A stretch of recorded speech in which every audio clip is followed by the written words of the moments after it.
Carnival season, we told you about new rules from the city regarding parade routes. One of those rules bans you from putting anything on the route 4 hours before parade time.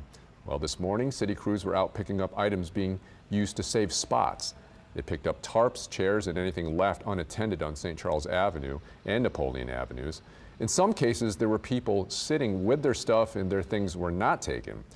Hear what some parade goers have to say about these sweeps tonight on later editions of Eyewitness News. And here's another look at the rules in place for Carnival season so you don't end up losing anything or missing a parade. Again, personal items should not be placed along parade routes 4 hours before parades. That includes coolers, chairs, and ladders. You're not allowed to block intersections. Enclosed tents are prohibited as well. And finally, large vehicles like trailers and pickup trucks with porta potties are not allowed on the routes 4 hours before and after the parade's rolls.